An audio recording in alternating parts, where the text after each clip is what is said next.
ಎಲ್ಲರಿಗೂ ನಮಸ್ಕಾರ.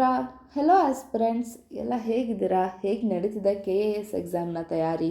ಸೊ ಇವತ್ತು ಕನ್ಫರ್ಮ್ ಆಗಿದೆ. ಸೊ KAS ಎಕ್ಸಾಮ್ ಯಾವುದೇ ರೀತಿಯಾದಂಥ ಪೋಸ್ಟ್ಪೋನ್ ಆಗೋಲ್ಲ, ಹಾಗೆ ಅದಕ್ಕಿದ್ದಂಥ ಸ್ಟೇ ಕೂಡ ವೆಕೇಟ್ ಆಗಿದೆ ಅನ್ನೋದು ನಿಮಗೆ ಗೊತ್ತಾಗಿದೆ. ಇಷ್ಟು ದಿನದಿಂದ ನೀವು ಚೆನ್ನಾಗಿ ಪ್ರಿಪೇರ್ ಆಗಿರ್ತೀರ ಅಂತ ನಂಗೆ ಗೊತ್ತು, ಬಟ್ ಲಾಸ್ಟ್ 15 ಡೇಸ್ ತುಂಬಾ ಮ್ಯಾಟ್ರ್ ಆಗುತ್ತೆ. ನಮಗೆಲ್ಲ ಓದಿದ್ವಿ, ನಮಗೆಲ್ಲ ಗೊತ್ತು ಅಂತ ಓವರ್ ಕಾನ್ಫಿಡೆನ್ಸಲ್ಲಿ ಈ ಒಂದು 15 ಡೇಸ್ನ ನೀವೇನಾದ್ರು ನೆಗ್ಲೆಕ್ಟ್ ಮಾಡಿದ್ರಿ, ರಿವಿಷನ್ ಮಾಡದೇ ಇದ್ದೀರಾ ಅಂದರೆ ತುಂಬಾ ಎಕ್ಸಾಮ್ ಟೈಮಲ್ಲಿ ಇಂಪ್ಯಾಕ್ಟ್ ಆಗುತ್ತೆ. ಈ ರೀತಿಯಾದಂತಹ ಇಂಪ್ಯಾಕ್ಟ್ ನನಗೂ ಕೂಡ ಆಗಿತ್ತು.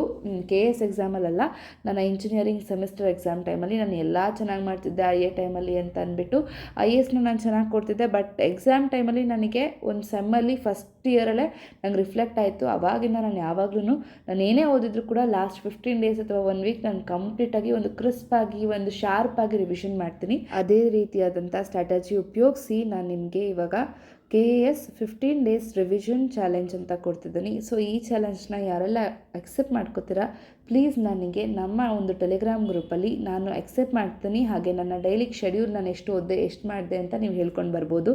ಸೊ ನಾನು ಪ್ರತಿಯೊಬ್ಬರಿಗೂ ನಾನಲ್ಲಿ ರಿಪ್ಲೈ ಮಾಡ್ತೀನಿ. ಅದೇ ರೀತಿ ನೀವು KASಗೆ ಓದ್ತಿಲ್ವಾ ಅಂತ ಹೇಳಿದ್ರಿ, ನಾನು ನನ್ನ UPSCಗೆ ಈ ಒಂದು ತಿಂಗಳಿಂದ ನಾನು ಸ್ಟಾರ್ಟ್ ಮಾಡಿದ್ದೀನಿ. ಯಾಕೆಂದರೆ ನಾನು 5 ಮಂತ್ಸ್ ಇದೆ ನನ್ನ ಒಂದು ಪ್ರಿಲಿಮ್ಸ್ಗೆ, ಅದಕ್ಕೋಸ್ಕರ ನಾನು KASಗೆ ಎಷ್ಟಾಗುತ್ತೋ ಅಷ್ಟು ನಾನು ಪ್ರಯತ್ನ ಕೊಟ್ಟು ಮಾಡ್ತೀನಿ. ಈ ಒಂದು 15 ಡೇಸ್ನ ಇದೇ ರೀತಿ ರಿವಿಷನ್ಗೆ ಅಂತ ನಾನು ಇಟ್ಕೊತೀನಿ. ಸೊ ಬನ್ನಿ, ಏನೇನಿರುತ್ತೆ ಎಕ್ಸಾಮ್ ಪ್ಯಾಟ್ರನ್ ನಿಮ್ಗೆಲ್ಲರಿಗೂ ಗೊತ್ತಿರುತ್ತೆ, ಅಂದರೆ ನಾನು ಹೇಳ್ತಿದ್ದೀನಿ. ಪೇಪರ್ 1ಅಲ್ಲಿ ಏನಿರುತ್ತೆ ಅಂತ ಅಂದರೆ ಮಾಮೂಲಿ ಜನರಲ್ ಸ್ಟಡೀಸ್ ಇರುತ್ತೆ. ಸೊ ನ್ಯಾಷನಲ್ ಹಾಗೆ ಇಂಟರ್ನ್ಯಾಷನಲ್ ಇಂಪಾರ್ಟೆನ್ಸ್ ಅಂತ ಅಂದರೆ ಏನಂತ ಅಂದರೆ ಕರೆಂಟ್ ಅಫೇರ್ಸ್ ಇರುತ್ತೆ, ನ್ಯಾಷನಲ್ ಇಂಟರ್ನ್ಯಾಷನಲ್ ಓರಿಯೆಂಟೆಡು. ಅದಾದಮೇಲೆ ಹ್ಯುಮ್ಯಾನಿಟೀಸ್ ಇರುತ್ತೆ, ಅದರಲ್ಲಿ Indian constitution, history of India and Karnataka, geography of India and Karnataka, economy. So ಇವಕ್ಕೆಲ್ಲ ಯಾವ ಬುಕ್ಸ್ ಓದಬೇಕು ಅನ್ನೋದನ್ನು ಕೂಡ ನಾನು ನನ್ನ ಡಿಸ್ಕ್ರಿಪ್ಷನಲ್ಲಿ ಹಾಕಿರ್ತೀನಿ, ನೀವು ಹೋಗಿ ನೋಡ್ಬೋದು. ಹಾಗೆ ಪೇಪರ್ 2ನಲ್ಲಿ ಬಂತು ಅಂತ ಅಂದರೆ ಪರ್ಟಿಕ್ಯುಲರ್ ಆಗಿ ಕರ್ನಾಟಕದಲ್ಲಿ ಏನೇನು ಬಂದಿರುತ್ತೆ ಕರೆಂಟ್ ಅಫೇರ್ಸ್ ಅದಾಗಿರ್ಬೋದು, ಅಂದರೆ ಬಡ್ಜೆಟ್, ಸರ್ವೆ, ಸೆನ್ಸಸ್ ಈ ರೀತಿ ಆಗಿರ್ಬೋದು. ಹಾಗೆ ಯಾವುದಾದ್ರೂ ಒಂದು ಯೋಜನೆಗಳು, ಸ್ಕೀಮ್ಸ್ ಆಗಿರ್ಬೋದು, ಈ ರೀತಿ ಆಗಿರುತ್ತೆ. ಅದಾದಮೇಲೆ ಜನರಲ್, ಸೈನ್ಸ್ ಆ್ಯಂಡ್ ಟೆಕ್. ಇದನ್ನು ತುಂಬ ಡೆಪ್ತಾಗಿ ಏನು ಕೇಳಲ್ಲ, ನೀವು ಬರೀ ಕರೆಂಟ್ ಅಫೇರ್ಸ್ನ ನೀಟಾಗಿ ಓದ್ಕೊಂಡ್ರು that is fine. And basics ಸ್ವಲ್ಪ ಕೇಳ್ತಾರೆ. ಎನ್ವೈರ್ನ್ಮೆಂಟ್ ಆ್ಯಂಡ್ ಎಕಾಲಜಿ, ಇದರಲ್ಲೂ ಕೂಡ ಬೇಸಿಕ್ಸ್ ಗೊತ್ತಿರಬೇಕು. ಅದ್ರ ಜೊತೆಗೆ ಕರೆಂಟ್ ಅಫೇರ್ಸ್ ತುಂಬಾ ಕೇಳ್ತಾರೆ, ಸೊ ಅದನ್ನು ಗೊತ್ತಿರಬೇಕು. ಆ್ಯಂಡ್ ಜನರಲ್ ಮೆಂಟಲ್ ಎಬಿಲಿಟಿ ನಾನು ಟೋಟಲ್ 6 ಕ್ಲಾಸಸ್ನ ಮಾಡಿ ಹಾಕಿದ್ದೀನಿ. ಸೊ ನಿಮಗೆ ಅದರಿಂದನೂ ಹೆಲ್ಪ್ ಆಗುತ್ತೆ. CSAT ಅಷ್ಟು ಟಫ್ ಆಗಿನೂ ಕೇಳಲ್ಲ, ಹಾಗೆ ಬೇರೆ ಎಕ್ಸಾಮ್ ಥರ ಈಸಿನೂ ಕೇಳಲ್ಲ, ಒಂದು ಮಾಡ್ರೇಟ್ ಲೆವೆಲಲ್ಲಿ ಮೆಂಟಲ್ ಎಬಿಲಿಟಿ ಇರುತ್ತೆ.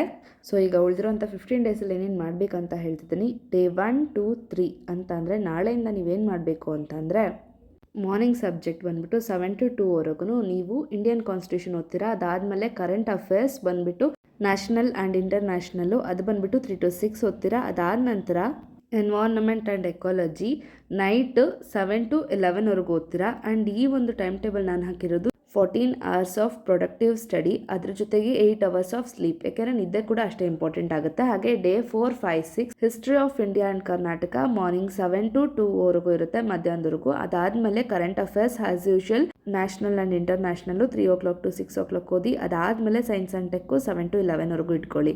ಅದಾದಮೇಲೆ ಡೇ 7, 8, 9. ಸೊ ಅವಾಗ ಏನು ಮಾಡ್ತೀರಾ ಅಂದರೆ geography of India and Karnataka ಓದ್ತೀರಾ 7 to 12. ಅದಾದಮೇಲೆ ಮೆಂಟಲ್ ಎಬಿಲಿಟಿ 3 to 6 ಸಾಲ್ವ್ ಮಾಡ್ತೀರಾ.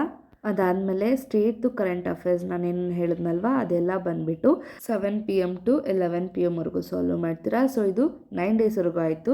ಡೇ 10 and 11 ಬಂದುಬಿಟ್ಟು ಎಕನಾಮಿ 7 AM to 2 PM. ಅದಾದಮೇಲೆ ಮೆಂಟಲ್ ಎಬಿಲಿಟಿ 3 to 6 PM. ಅದಾದಮೇಲೆ ಪ್ರೀವಿಯಸ್ ಇಯರ್ ಕ್ವೆಶ್ಚನ್ ಪೇಪರ್ಸ್ ಏನೇನಂದರೆ ಈಗ ಓದಿಸೋದಿದ್ದು and previous year question papers KAS ಏನೇನು ಇರುತ್ತಲ್ವ ಅದನ್ನೆಲ್ಲ ನೀವು 7 to 11ವರೆಗೂ ಮಾಡ್ತೀರಾ. ಸೊ ಇದಿಷ್ಟಾದಮೇಲೆ ನಿಮಗೆ ಲಾಸ್ಟ್ ರಿಮೈನಿಂಗ್ 4 ಡೇಸ್ ಏನಿರುತ್ತೆ, ಡೇ 12, 13, 14, 15 ಇದೆಲ್ಲ ನಾನೇನು ಒಂದು ಶೆಡ್ಯೂಲ್ ಹಾಕ್ಕೊಟ್ಟಿದ್ದೀನೋ ಅದನ್ನು ಆ 4 ಡೇಸಲ್ಲಿ ಮತ್ತೆ ಸೆಕೆಂಡ್ ಟೈಮ್ ರಿವಿಷನ್ ಮಾಡ್ಕೊಳ್ಳಿ. ಆ್ಯಕ್ಚುಲಿ ಇದು ಸೆಕೆಂಡ್ ಟೈಮ್ ರಿವಿಷನ್ ಆಗಲ್ಲ, ನೀವು ಒಂದ್ಸಲ ಓದಿರ್ತೀರಾ ಆ್ಯಂಡ್ ನಾನು ಹಾಕ್ಕೊಟ್ಟಿರೋಂಥ ಟೈಮ್ ಟೇಬಲ್ ನಿಮಗೆ ಸೆಕೆಂಡ್ ಟೈಮ್ ಆಗುತ್ತೆ. ಆ್ಯಂಡ್ ನೀವು ಥರ್ಡ್ ಟೈಮ್ ರಿವಿಷನ್ ಯಾವಾಗ ಮಾಡ್ತೀರ ಅಂದರೆ ಒಂದು 4 ಡೇಸ್ ಏನು ಎಕ್ಸಾಮ್ಗೆ ಇರುತ್ತಲ್ಲ ಆವಾಗ ನೀವು ಮಾಡುವಂತಹದ್ದು ಥರ್ಡ್ ಟೈಮ್ ರಿವಿಷನ್ ಆಗುತ್ತೆ. ಸೊ ಇಷ್ಟು ಸಲ ನೀವು ರಿವಿಷನ್ ಮಾಡ್ತು ಅಂದರೆ ಪದೇ ಪದೇ ನೀವು ಏನೇ ಒಂದನ್ನು ನೋಡಿದಾಗ ಅಥವಾ ಏನಾದ್ರು ಒಂದು ಸಾಂಗ್ ಕೇಳಿದಾಗ ನಿಮಗದು ಮತ್ತೆ ನಿಮ್ಮ ಮನಸ್ಸಿನಲ್ಲಿ ಬರ್ತಿರುತ್ತೆ. ಅದೇ ರೀತಿ ನಿಮಗೆ ಇದನ್ನು ಕೂಡ ಎಷ್ಟು ಸಲ ನೀವು ಓದಿರ್ತೀರ ಅಷ್ಟು ನಿಮಗೆ ಜ್ಞಾಪಕ ಭಾಗಕ್ಕೆ ಬಂದು ನಿಮಗೆ ಎಕ್ಸಾಮ್ಸಲ್ಲಿ ತುಂಬಾ ಉಪಯೋಗ ಆಗುತ್ತೆ. ಪ್ರೊಡಕ್ಟಿವ್ ಸ್ಟಡಿ ಬಗ್ಗೆ ನಾನು ಇವಾಗ ಹೇಳ್ತೀನಿ. ಸೊ ಮಾರ್ನಿಂಗ್ 7 to 2 ಅಂತ ಅಂದರೆ 15 ಮಿನಿಟ್ಸ್ ನೀವು ಯಾವಾಗಲಾದ್ರೂ ತಿಂಡಿಗೆ ತೊಗೊಳ್ಳಿ. ಹಾಗೆ 55 ಮಿನಿಟ್ಸ್ ಪ್ರತಿ ಒಂದೊಂದು ಅವರ್ಗೂ 55 ಮಿನಿಟ್ಸ್ ನೀವು ಸ್ಟಡಿ ಮಾಡಿ ಆ್ಯಂಡ್ ರಿಮೈನಿಂಗ್ 5 ಮಿನಿಟ್ಸ್ ನೀವು ರಿಲ್ಯಾಕ್ಸ್ ಮಾಡಿ. ಸೊ ಅವಾಗ ನಿಮಗೆ ಓದಿರೋದನ್ನ ರೀಕಾಲ್ ಮಾಡ್ಕೊಳ್ಳೋಕೆ ಈಸಿ ಆಗುತ್ತೆ. ಆ್ಯಂಡ್ ಇದು ಮಾರ್ನಿಂಗ್ 7 hours ಆಗುತ್ತೆ. ಹಾಗೆ ಆಫ್ಟರ್ನೂನ್ ಬಂದುಬಿಟ್ಟು 3 to 6 ಅಂದರೆ 3 hours ಅಲ್ಲೇ ಆಗುತ್ತೆ. ಅದಾದಮೇಲೆ 6 o'clock ಆದಮೇಲೆ ನೀಟಾಗಿ ಫ್ರೆಶ್ ಅಪ್ ಆಗಿ ಒಂದು ಕಾಫಿ ಕುಟ್ಕೊಂಡು ನೀಟಾಗಿ ಆರಾಮಾಗಿ ಟೈಮ್ ಸ್ಪೆಂಡ್ ಮಾಡಿ 1 hour. ನೆಕ್ಸ್ಟು ಈವ್ನಿಂಗ್ 7 o'clock-ಇಂದ 11 o'clock-ವರೆಗೂ 4 hours ನೀಟಾಗಿ ಸ್ಟಡಿ ಮಾಡಿ. ಅದರಲ್ಲೂ ಕೂಡ ಅರ್ಧ ಗಂಟೆ ಊಟಕ್ಕೆ ಅಂತ ಕೊಡಿ. ಇನ್ನು ಕಂಪ್ಲೀಟಾಗಿ ನಾನು ಹೇಳಿದಾಗೆ 55 ಮಿನಿಟ್ಸ್ ಓದಿ 1 ಅವರಲ್ಲಿ. ಅದಾದಮೇಲೆ ಇನ್ನು ರಿಮೈನಿಂಗ್ 5 ಮಿನಿಟ್ಸಲ್ಲಿ ಒಂದಷ್ಟು ರಿಕಾಲ್ ಮಾಡ್ಕೊಳ್ಳಿ ಅಥವಾ ಒಂದು ಸ್ವಲ್ಪ ಮೆಡಿಟೇಟ್ ಮಾಡಿ. ನಿಮಗೆ ಅಂತ ಸ್ವಲ್ಪ ನೀವು ಹೆಲ್ಪ್ ಮಾಡ್ಕೊಳಂಗಾಗುತ್ತೆ. ಯಾಕೆಂದರೆ ಸ್ಟ್ರೆಸ್ ಲೆವೆಲ್ ಜಾಸ್ತಿ ಆಗ್ತಾ ಹೋಗುತ್ತೆ ನೀವು 2 hours 3 hours ಕಂಟಿನ್ಯೂಸ್ ಆಗಿ ಕೂತ್ಕೊಂಡು ಓದಿದ್ರೆ.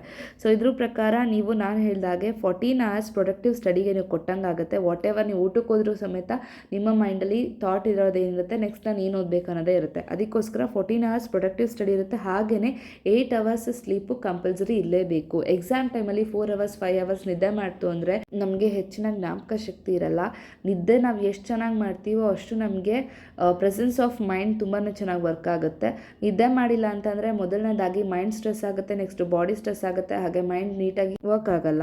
ಈ ಟೈಮ್ ಟೇಬಲಿಂದ ನಿಮಗೆ ಡೆಫಿನೆಟ್ಲಿ ಯೂಸ್ಫುಲ್ ಆಗುತ್ತೆ. All the very best for KS exam. ಹೀಗೆ ನಮ್ಮ ಸಾಯಿ ದೇವ್ಸ್ ಚಾನಲ್ನ ಸಪೋರ್ಟ್ ಮಾಡ್ತೀರಿ. ನಮ್ಮ ಸ್ಟಡಿ ವಿಡಿಯೋ ನಿಮಗೆ ಇಷ್ಟ ಆಗಿದ್ದಲ್ಲಿ ಲೈಕ್ ಮಾಡಿ, ಶೇರ್ ಮಾಡಿ, ಕಮೆಂಟ್ ಮಾಡಿ, ಸಬ್ಸ್ಕ್ರೈಬ್ ಮಾಡೋದನ್ನ ಮರಿಬೇಡಿ. ನೀವೆಲ್ಲರೂ KS ಎಕ್ಸಾಮಲ್ಲಿ ಚೆನ್ನಾಗಿ ಮಾಡಲಿ ಅಂತ ಹೇಳ್ತಾ ಥ್ಯಾಂಕ್ ಯು.